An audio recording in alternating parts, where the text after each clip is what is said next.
Right folks, you're listening to Count Richard von Coudenhove Clergy. Today is Tuesday. What are we looking at? The 1st of September here. That's it. And I'm delighted to have Barry from Wake Up Eire in my car. And it's such a pleasure for you to take the time out of your busy schedule to have a chat. Thanks for fitting me in, Kevin. I'm delighted. Thanks for fitting me in. I really appreciate it. No It's great to see you again. And I hope everybody out there as well. Yeah. For a Tuesday anyway. For a Tuesday morning. Yes. Yeah, it's nice winter's morning, isn't it? Gorgeous? Yeah, it's lovely. Yeah. So look, thanks for taking me on and an opportunity to talk about the work that we're doing at the moment. Please, I was hoping you do that, yeah. We're on a campaign at the moment to highlight excess deaths. Okay. We're travelling around Ireland. Right. Handing out leaflets because that's what we do, you know. Right. We have a new leaflet highlighting the excess deaths, and it's proven to be very popular.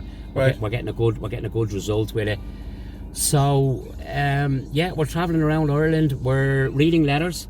Right. We're going to the medical industry, the media industry, and the political industry. Yeah. And we're reading letters in the towns that we visit. Okay. So we might go to a HSE office, or we go to a local radio station, or we'll go to a politician's place. Okay. And we'll read our letters. Outside the office? Outside the offices. Yeah. We're hand delivering the letters, and then we're sending them by registered post. Right. And we're sending them by email as well. Just to cover all bases, that they can never say that they never got them, you know. Yeah.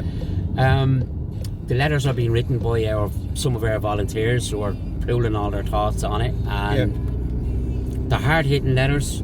They're magnificently written. Yeah. I'll give you a copy of them all when we get out of the car today, Kev. I have copies of them all at home. Right.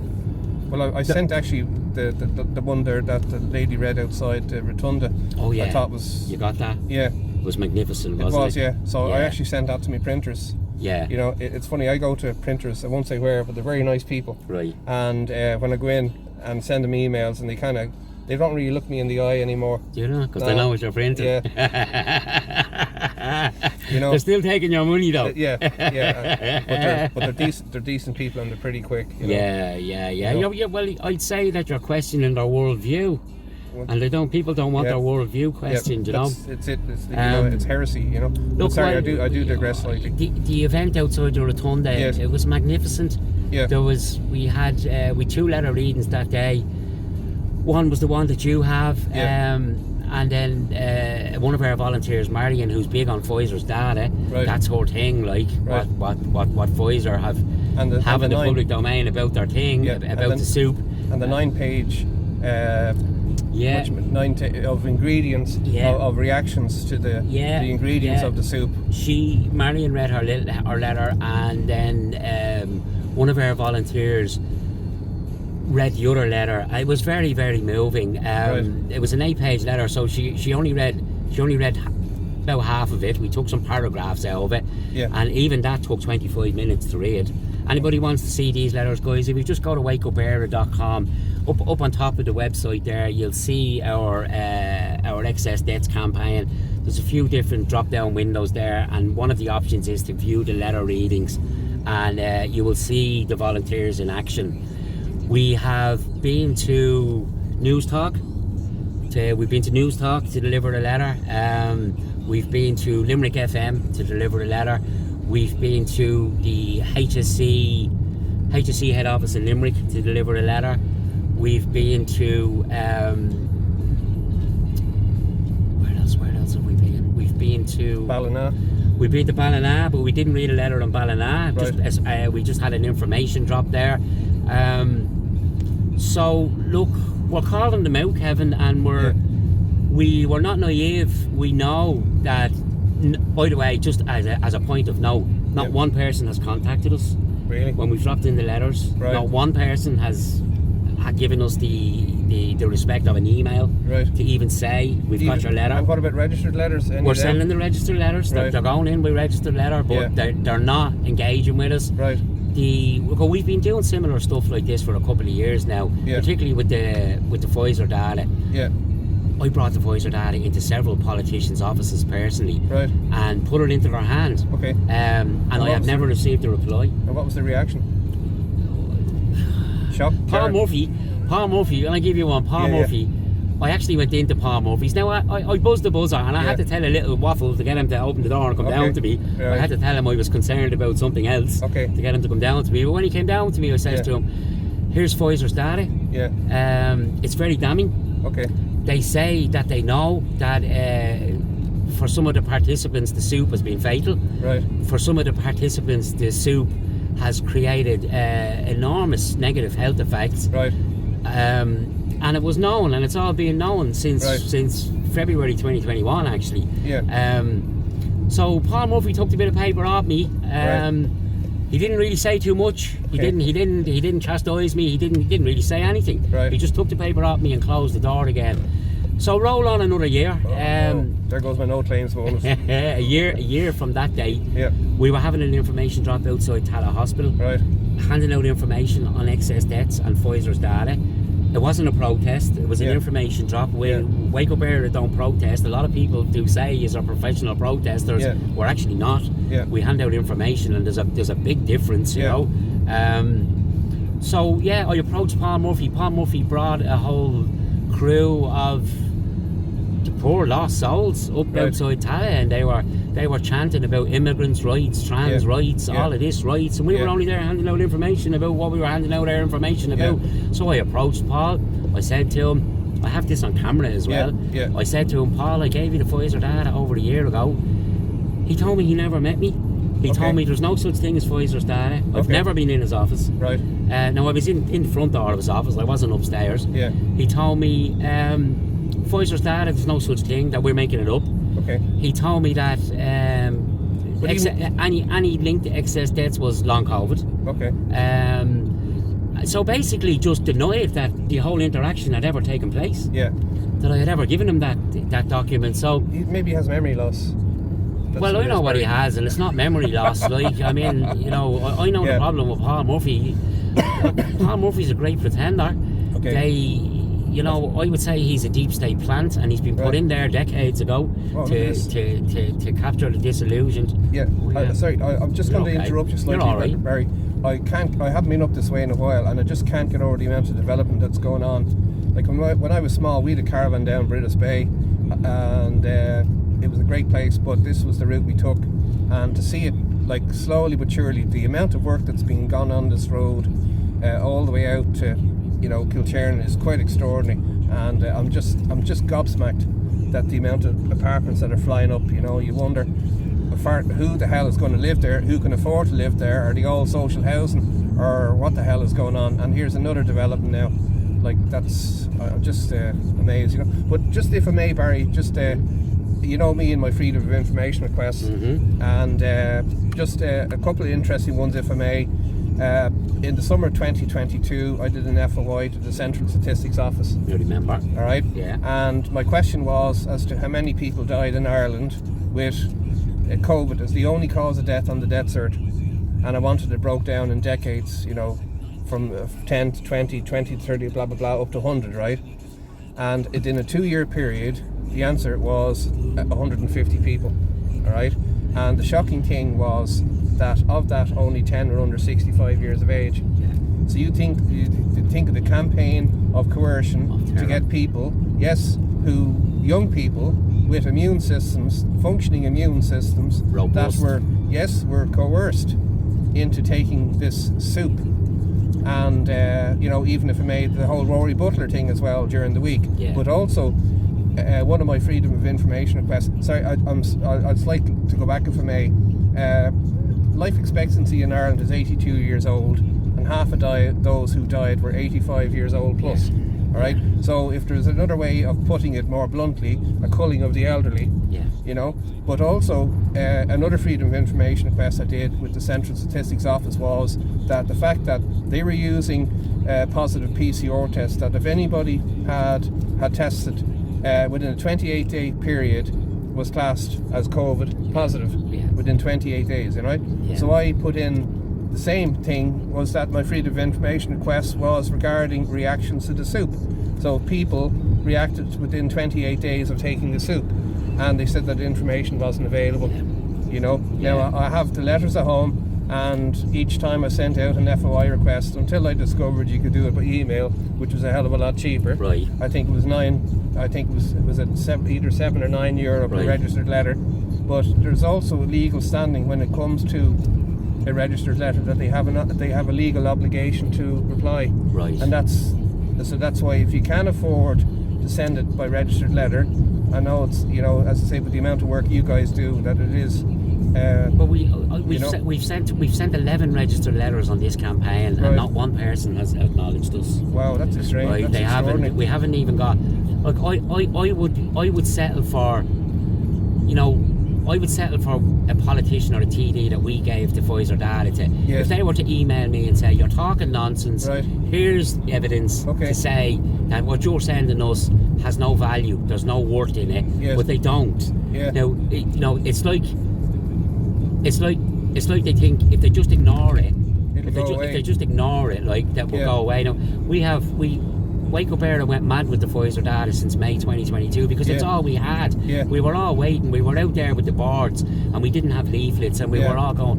We were waiting for some evidence to bring to the people rather than just have boards up. So when the data came out, we went mad on it and we thought, right, now we've got something, we can make something. So the Pfizer data was huge for us, and we gave it to all the politicians. Between the volunteers, we hand delivered it to 40 politicians, but we emailed it to all of them and all the senators. They gave it to them all. Not one person, not one of them has ever contacted us to say that we're talking shit, that there's nothing to see here. Now, even if someone was to approach us and say, look, lads, you're talking shit, that's dialogue. We're looking for some dialogue. We're looking for people to come and talk to us and say, there's nothing to see here. But no one ever comes back to us and says there's nothing to see here. No one ever comes back to us and says your content is wrong. No, we've moved on now from the Pfizer data, and we're doing leaflets now on excess deaths, and we're putting this information into politicians as well. They don't come back and say to us your information is wrong. Right? So that tells me that our information is correct. The fact that if we were going around handing out all this information and it was wrong, they would be hopping all over us. They would have us in the newspaper saying if there's a group of people going around handing out misinformation about Pfizer's data, but they haven't done any of that. It's like they just think that we're going to just go away. Somehow that we're going to just go away. So, but that was one of the things, to be honest with you, Barry, that annoyed me.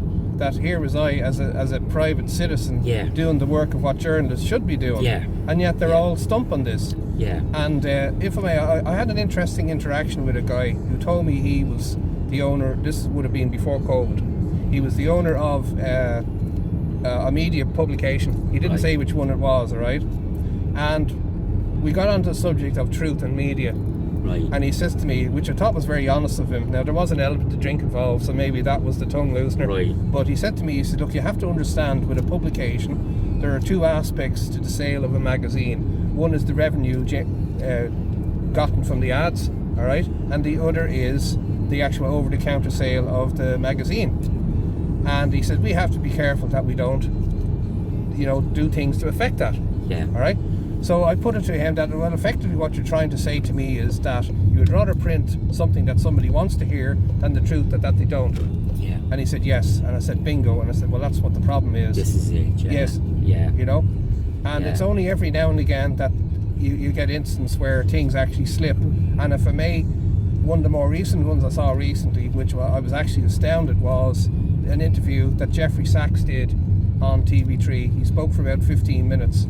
And he was talking about the situation in the Ukraine, and he was given a history lesson on what happened since the fall of the Berlin Wall, and explaining how it got into the situation that it actually is, through NATO expansion and promise to the Russians that they wouldn't bring in the Eastern Bloc countries into NATO, and the first thing they did was actually do that. So they broke their word on so many different things, and this was, I thought, wow, I've never seen somebody speak what most people, if they have the intellect to look behind the curtain and do their own bloody research, would see that this man was talking sense. And to listen to people like Colonel Douglas McGregor, John Mearsheimer, another fellow, Ray McGovern, who's an ex-CIA guy back from the time of Kennedy up to Bush Senior, and seeing that he's got an Irish granny, he can't be all that bad, and Scott Ritter and other people.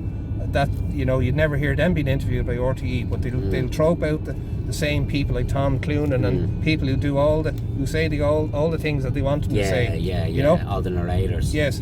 And that's the problem, that the narrative of this is almost as if it's been a script that's been handed through people. Well, I can tell you, Kevin, I can tell you what's happening on the street. Just one thing you mentioned there. Yes. I was talking to one of our volunteers this morning, and she was telling me that one of our other volunteers went into a chemist's yesterday and handed in information about the soup. Right. And the chemist said to her, "I have to protect my business." Yeah. He actually said that to her. Yeah. He actually said that to her. We have to protect our business. Yeah. So that's how these people are operating. Absolutely. People have got so much debt that honour has gone out the window. That's the frequency that these people are operating on. How are we supposed to get justice from people who are operating on that frequency? Yeah. Well, I think that profit is more important than injuring and killing people. Yeah. Well, I think unfortunately, Barry, we have to factor in here the human nature of greed, lack of courage, ego, and other factors that have played. That there's a kind of an Achilles heel with a lot of people, and also the fact that people are corruptible, and what have they got on these people? And in my opinion, the head of the snake in a lot of this is actually the World Economic Forum, and I think anyone who has a profile on the World Economic Forum should never be voted for. Yeah. And the undue influence that man has, and even boasting on an interview on Canadian television that he'd positioned half of the Canadian Parliament, but you can see slowly but surely that people all came up through the Young Leaders Programme from Blair and from Blair, Brown and all the others, that the undue and the absolute madness that policies have had, and yet they looked like the good guys wearing the white shirts and the tight jeans and all that. They look so cool and flash, and they're well versed in speaking and saying nothing. And they look great. And they're well versed in the art of speaking and saying nothing. That's a learned skill, by the way. Right. The politicians learn how to speak like that. Right. They learn how to talk for 5 minutes and avoid a question. Right. That's not a natural thing. They actually learn how to do that. Well, that's what it is. They're groomed. Yeah, it's a learned skill. Speech, image, the whole lot. I would say the things that you have mentioned there is a lot of the reasons why a lot of people won't face up to the truths that are out now is because ego would be a huge one. Sorry, Barry, I went the wrong way. Oh, it's all right. Should we go back? This is the entrance to Paris Court for anybody who's up here. Should we drive in if you want? No, they'll only charge you. Will they? Right, we'll drive out. So, ego would be a big one. I would also say that even in my own life, my own family, my own family won't believe what I'm saying because it's me that's saying it. Sure. If it was somebody else in the family, maybe, because you know how family dynamics are. Families always have their alphas and their betas within the children. Well, I'm somewhere down by the family pet. That's where I am. Well, I'm the mongrel. I'm the mongrel. So when the mongrel starts barking, the big dogs don't want to listen to it, So, I would say ego is huge. Yeah. A lot of people know that they were lied to. Yeah. But for them to come out and admit that, they have to admit that people who they view beneath them have called something. Right. That they missed. So, that they missed. So someone who's a doctor or whatever, and they might have a big opinion of themselves. Yeah. I'll just take my own doctor for example. I don't have a doctor anymore because I brought the Pfizer data into it. And do you go to a vet instead? I brought the Pfizer data into it. What I do now is when I ring the surgery, they give me whatever doctor might be available the next day. Okay. But I don't actually. My own doctor has said that she will not see me anymore. Wow. Right. So I'm still part of the same surgery. Yeah. But now all I done was, when all this came out, right, I would be a regular visitor to the doctor every 6 months. I'd go down. I have tinnitus, so my ears do have to be cleaned out. Right. The doctor would clean out my ears for me. But because I wouldn't go in for the PCRs and all, I wasn't allowed into the doctor's office for a while. So there was a huge build-up of wax got into my ears. I couldn't get them out. So I eventually had to go down to her. And I had to bite the bullet and put a mask on to get into her office. Yeah. But I brought the Pfizer data with me. Okay. And I whipped it out as soon as I could. And the Pfizer data, that is. And I said, if you pardon the expression, I like the way you showed that one in there, Barry. Fair play to you. And I said to her, can I ask you some questions about this? And she said, what is that?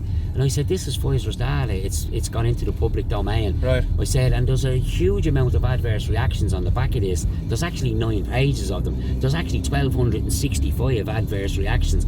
I said, well, none of this is listed on any of the agency websites as side effects.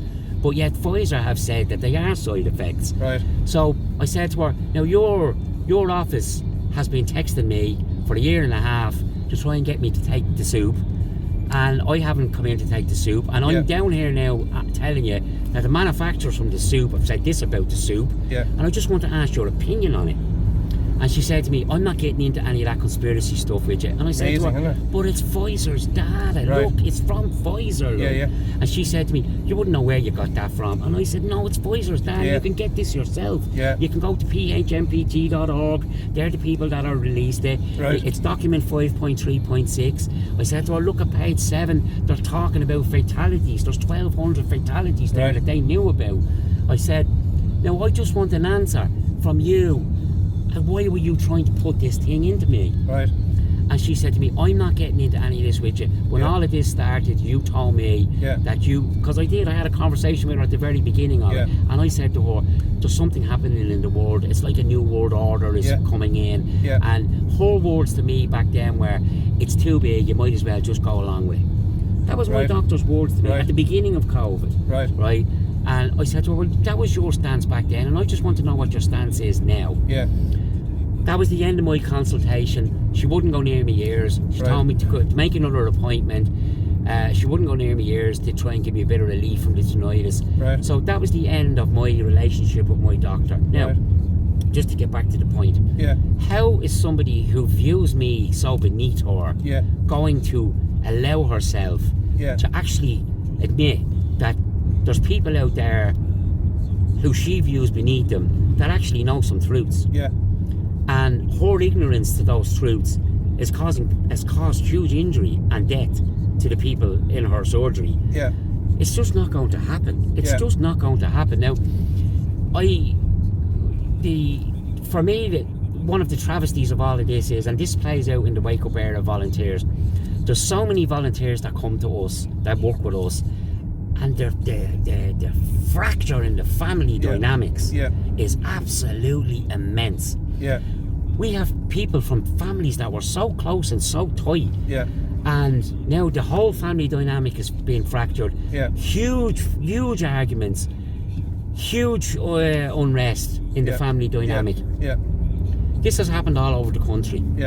Particularly for the people that did speak up, and the people that are very vocal about speaking up, and the people that are prepared to go onto the street. The rest of the family are looking at them like they're lepers. Like they're absolute lepers. So for me, one of the biggest travesties of all of this was the psychological damage that they have inflicted on hundreds of thousands of families around Ireland. Which is unforgivable, Barry. Look, we can't forgive this. This is... They've crossed the Rubicon. I don't know, some people don't have a Rubicon. Some people will just let them do whatever they want. But they have crossed the Rubicon, like, so... But I think, to be honest with you, Barry, another problem aspect of this is that people have a problem facing the reality of that evil exists. 100%. You know? And there's a spiritual dimension to this too as well. Look, I agree with you 100%. I wouldn't have been a very big God person. I would have had a poor relationship with the notion of God. I know now over the last few years, I would say that I have quite a good relationship with the God source now. But I only got involved with this because I seen a great evil. I seen what I thought was a great evil. I seen the people, like Leo Varadkar was talking about, he was quoting Hollywood movies, man, about the pandemic. He was, you know, all doctors don't wear, all heroes don't wear capes, and all of them. Oh my God. I seen all this playing out, and I thought, this is a great evil, like. So, but I wouldn't have had a relationship with God that I thought like God and Satan and the devil are real. I wouldn't have thought that. Now, but then you wonder if part of what is that has us where we are, excuse me, is it now a chastisement? Look, you can view it like that if you want, Kevin. I would just say, for my own circle that I went on, a little bit of an awakening was, I was on my balcony one evening. I wasn't active at the time. I was distraught over what was happening. Boris Johnson had just spoke to the British people, and I could see a black shadow around them. These people are fucking planning to depopulate. Yeah. I was consumed by that notion. Yeah. I was down in the pits. I was on the balcony, and I was pretty distraught. And then something happened to me. I got just an overwhelming feeling of just peace. I got an overwhelming direction of what I was supposed to do at this place and time. And this, I won't say it was a voice. It wasn't a voice. It was just an idea came into my head that I was being asked to oppose this. Right. I was being asked to oppose this, and I was being asked to oppose it publicly. And if I agreed to give me all in opposing this publicly, that I was going to be okay. Right. I was getting reassured.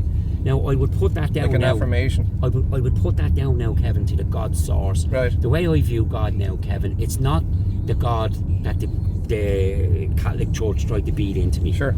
That was the God that I rebelled against. That God, because I didn't believe it. When I was very young, I could see that people in the church were surrounded by wealth, but yet they were talking about helping the poor. But they had surrounded themselves in wealth. Now I was very young at that time, and I wasn't able to make sense of it.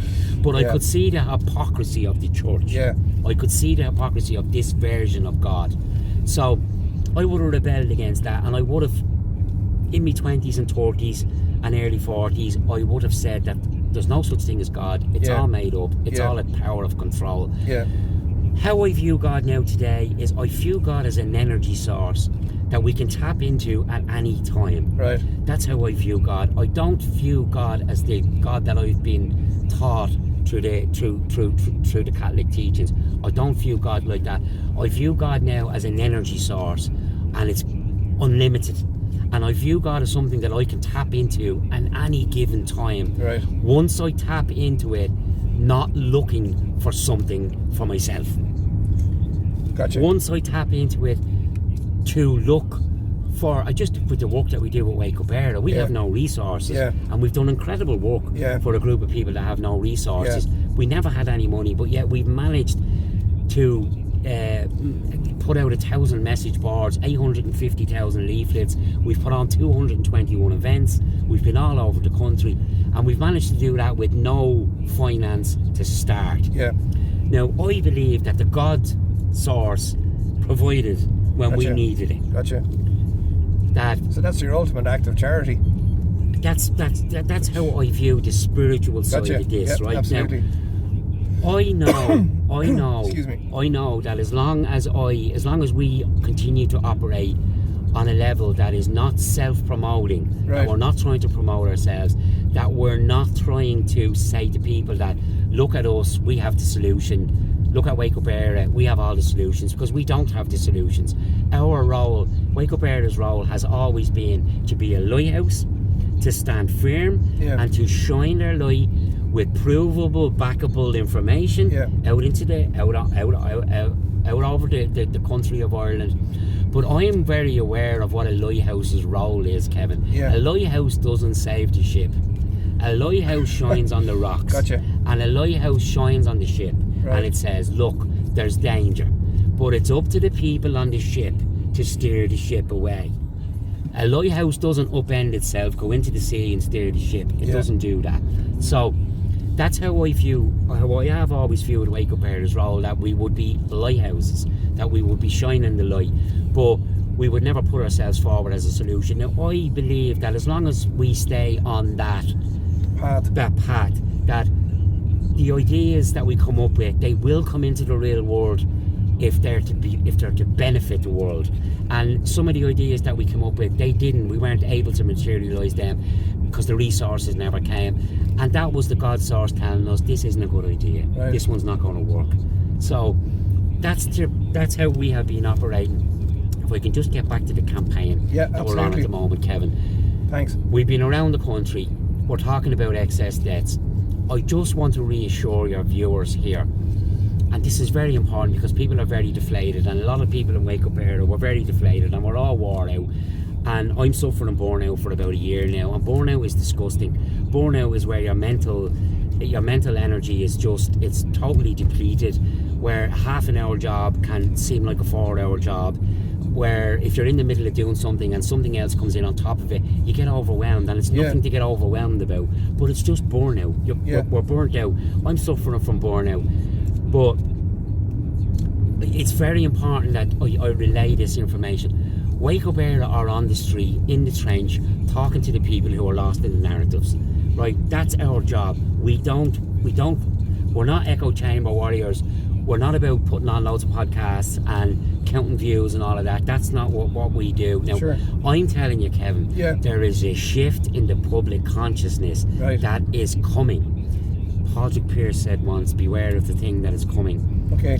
I am going to tell you now, for the globalists, beware of the thing that is coming, because there is a shift in the consciousness of the Irish people. Absolutely. I'm seeing this, Kevin, I base this on the conversations that we're having now with people. People are openly approaching us when we go out and we pitch up our signs and we let people know what we're here to talk about. People are openly coming up to us now to tell us about injury and bereavement. Yeah. Now, this was not happening a year ago. Yeah. Right. This was now. Even there was a little shift a year ago as far as people were taking more leaflets off us. Yeah. But people weren't opening up to us now. People are now opening up to us, and it's not just one or two. It's a good few people. Yeah. We were in Cork recently, and a woman came over to me to tell me about her injury and what she believes what happened to her husband was he got instant dementia the day after one of his boosters. She said he went from reading books to not being able to read a page in one day. Wow. In one day. And she was talking about her own injury as well. Right. This was never happening. This wasn't happening even 6 months ago. People weren't approaching us. So people are starting to open up about this. We were in Athlone a while ago. A 37-year-old man came over to me and said, I had a heart attack 2 days after my third shot.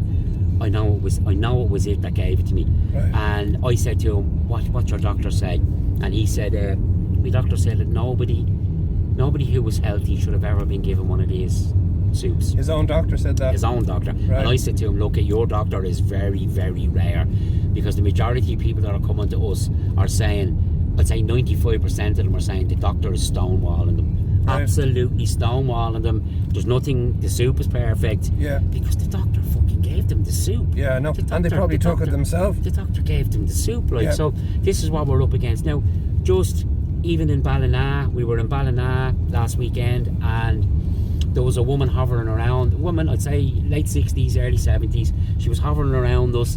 I could see that she was trying to get somebody's attention. Right. Bridget went over to speak to her, and Bridget was talking to her a few minutes, and Bridget was waving at me, just, she didn't want to see the woman. She didn't call me over. She was waving at me like just no one could see. She was trying to call me over on the quiet. Yeah. I went over. The woman was crying. Her first words that she said to me were, I absolutely hate my doctor. Right. I hate my doctor. She said, he's down there in that surgery now. Yeah. And he's giving more of that to people. Right. She said, I'm on this walking stick since my second shot of that stuff. Right. And the second bowl of soup. The second bowl of soup. I'm on this walking stick since the second bowl of soup. My husband, after his third bowl of soup, got very sick as well. So the doctor managed to get another one into her, even after being on a walking stick after the second one. The doctor managed to get another one into her, and then she started to get more problems. So she pulled out of the soup completely. She stopped taking the soup. Her husband, who was already after 3 bowls of the soup, he was already suffering. Her doctor, and this takes me back again to the actual crime, what they've done to people. Right. Her and her husband, who'd been married for 50 years, fell out. Really? They fell out over her wanting to stop taking the soup and him wanting to carry on taking the soup, even though they had both been injured. Right. So she stopped at 3. Isn't that so sad? It's terrible. It's evil. Yes. It's evil. Yes. It's evil to implant that into what is a loving relationship, a loving, supportive relationship. Yeah. And it's just evil. So the man is dead now. Right. The man got 2 more soups, Right. and he then got a turbo cancer, and he lasted about 2 weeks after his diagnosis of cancer, and then he was dead.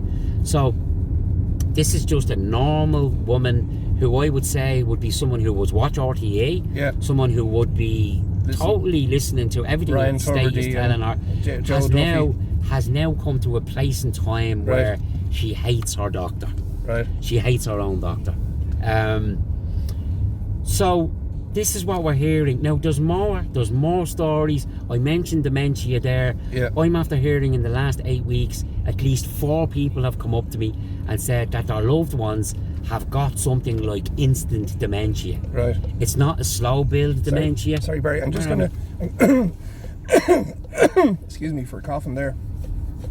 I thought I'd just take a little drive down here for a minute, and we're into the Glencree Centre Reconciliation. Okay. Now this, I'm not used to. I think the last time I was actually here, the gates were shut as well, so maybe it's by invitation only. But this was used for during the Good Friday Agreement. Oh, was it? Yeah. Yes. You know, and you talk about division in families. This is exactly where our places like this are actually going to be used to heal the division, where the truth has to be admitted in wrongdoing, and to give up ego over truth. And a beautiful little church here, massed first Sunday of every month, 9 a.m. But you know, so is so it? This is where all the big wigs came to Yes. trash out that agreement, is it? Yes. You know, but it's. I mean, to me, it's important. Reconciliation, truth, and reconciliation is so true, because we have been lied to, and also I think you have a situation there where people value their letters after their name too much. Yeah.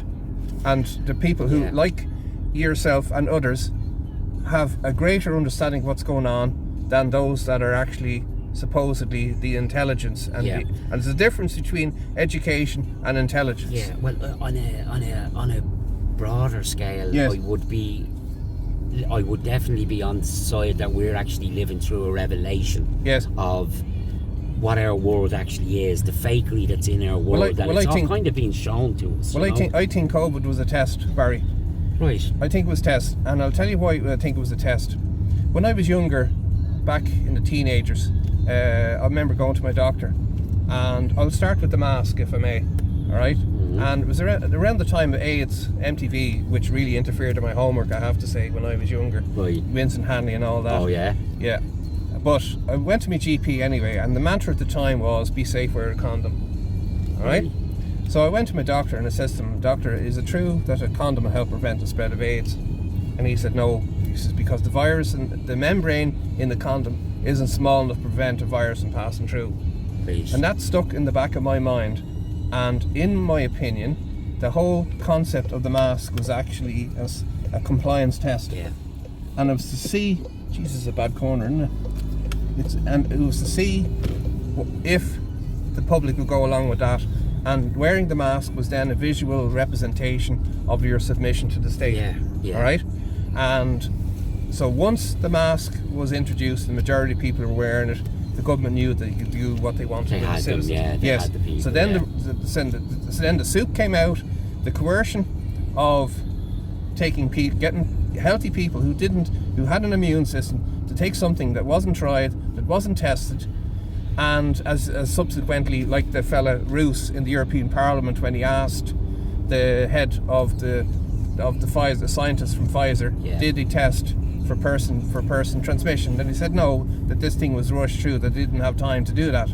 So the speed of science, didn't she? Correct. So then we went from that into suddenly that ended in January 2022, and you had the Ukraine situation begin. And then it went from a situation where people like yourself and myself lived through a medical apartheid, that we suddenly went to a situation where people from an area of Europe which had the least vaccination rates in Europe were suddenly, oh, it's okay, you can come in here in mass. Yeah. You know, and with no effort to have to see or test to see if they were, if they with the soup, and also they also have the highest rates of TB in Europe. Yeah. You know, but you mentioned something earlier on, this was to do with about the people coming into Ireland that They don't have to take the soup. No soup for the immigrants. Right. No soup for the new arrivals. Right. Now, Kevin, I know 100%. Yes. I can't give a name, but I know 100%. I've been told from someone that works with the government that the immigrants are not being souped. That there's no soup being offered to the immigrants or the new arrivals. All these young men that are coming into our country undocumented are not being given any soup. Yeah. The natives who are now living through, we now have over 20,000 excess deaths since people started taking the soup. Right. In the native population, they're being told to take more soup. Right. But the people that are coming in with no papers and no documentation, a condition of them entering our state is not that you have to have a bowl of soup. Yeah. Right. Yeah. So, and it never was. What more evidence do you need? Yeah. That there's something very, very wrong. Yeah. When our political, our medical and our media industry are trying to pump more soup into the natives, yet they're not covering the basic simple fact that there's no bowls of soup being offered to the immigrants. Right. Now, Kevin, the only evidence that you really need that there's no soup going into the immigrants is because RTE... By the lack of evidence. Because RTE... By the visuals. Well, RTE would be up outside the soup centre, the soup kitchen, and they'd be saying, look at all the lovely immigrants coming in to be part of Eire, and here they are now, taking their bowls of soup, like all the good natives are taking their bowls of soup. So the fact that they're not showing footage of the immigrants taking the soup is all you need to know.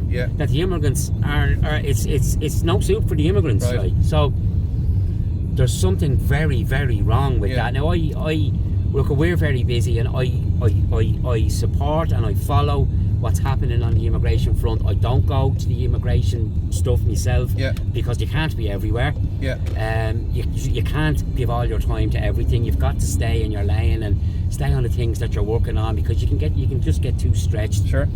So I don't go myself, but one thing I have never seen anybody mention about the immigration is there's no soup for the immigrants.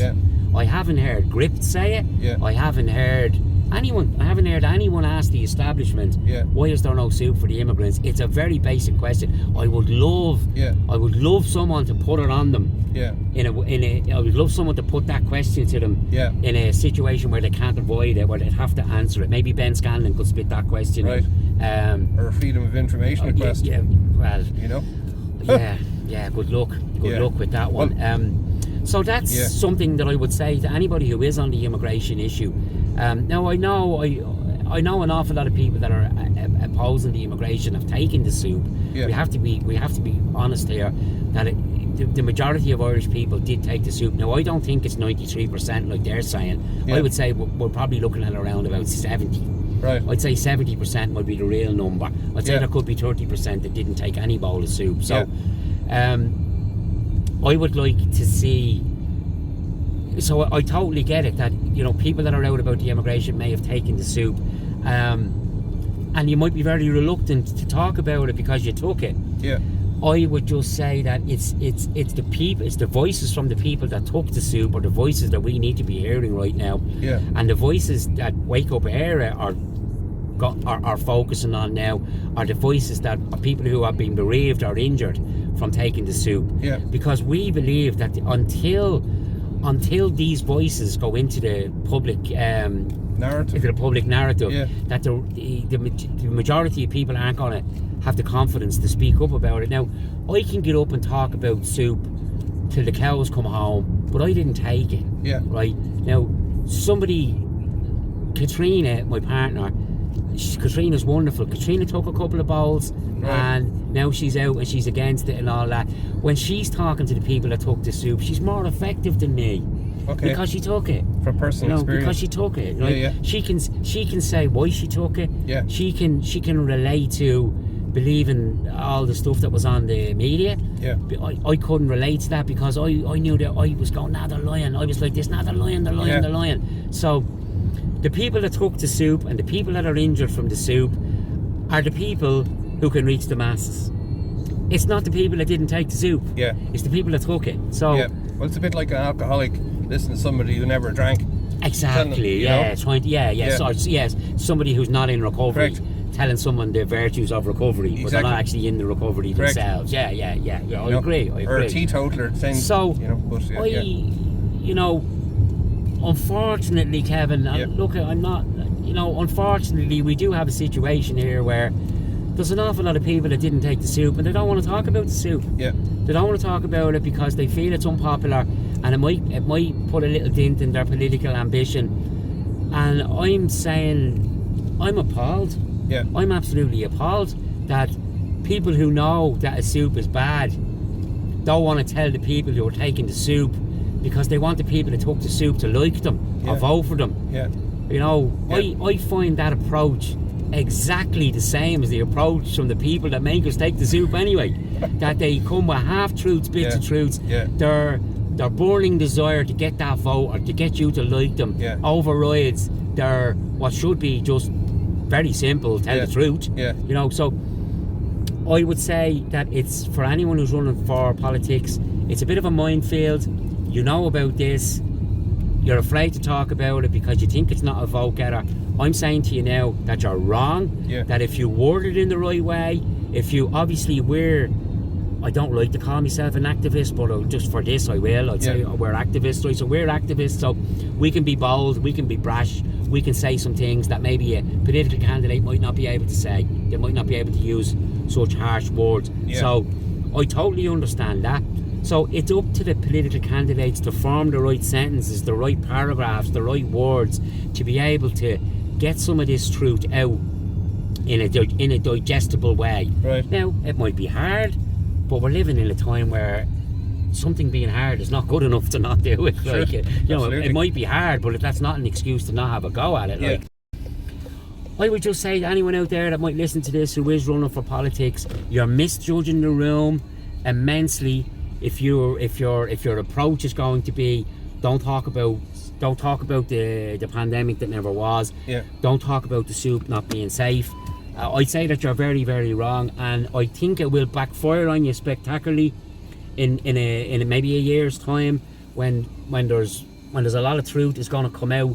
And I think if you've got 3 minutes left. Have I 3 minutes? Oh my God, I'm sorry, Kevin. No, you're grand, you're alright. I'm sorry. You're doing great. I'm sorry. No, you're great. I'm sorry, guys, I'm after waffling on you're doing great. No, just to kind of, as the and finally bit. I'm sorry. No, you're doing great, Barry. Thanks very much, I'm sorry. But I just thought I'd stop here, a nice little viewing spot over. It's beautiful over here, isn't it? And this is above Killikee. And interesting, when I was young, I grew up in Rathfarnham. I used to cycle up here on my bicycle. And although I forgot to mention it, we passed the Lamass Monument on the way. Right. And up to the age of 14, that was my stop-off point on the bike. It used to take me an hour to get from the Yellow House up to here on a bicycle, And but interesting to see. I'll just move the camera slightly. These beautiful trees here, how over that 40-year period, the trees have grown from stumps to these beautiful, Fantastic. And you notice a little windmill turning in the distance there, but what a lovely view. And you can see the Poolbeg chimneys there in the distance in Dublin Bay, but also you were mentioning about going to the gym and all that, Barry. So it's very important to have exercise is very good for the mental health. Well, we've got to, myself and Katrina have just dedicated our lives to this for 3 years, and we're not. We need to start taking care of ourselves. I noticed a guy on a bicycle going by there just as we speak. I used to do, believe it or not, Glendalough, Rathfarnham to Glendalough and back. Did you? And then have about 16, 17 pints of Guinness and Slattery's to replace the lost fluids. And then I'd walk home. I developed a fierce capacity for alcohol, So, talk about burning candles at both ends. On the one hand, being fit and strong, and the other is... I think it's important, and we've been neglecting it. I spent most of my life avoiding IT, and now I find myself staring at a computer screen at least 8 hours a day, and it's not good for your mental health. Sure. So we're very aware that we actually need to get ourselves in a little bit better shape before we go. Guys, fighting fit. I'll just say, guys, you can keep an eye on our campaign. It's wakeupeire.com. There's a big category up there, post C19 soup takers, excess deaths. You can see all the letters that we've been reading now. You can see the places that we've been. I would say to everyone, copy and paste some of the letter and take it to your own doctor. All the letters are there. These words are for everybody. Here we go, Barry. Right. We're going to have to end this here. I'll let you go. Listen, thanks. Barry, thank you very much. Thanks for the drive. You're a hell of a guy. Thanks for the drive. And no, thanks. I'm sorry for rattling on there, guys. There's a lot of stuff there I didn't get to talk about. But good afternoon. Good luck. And God bless.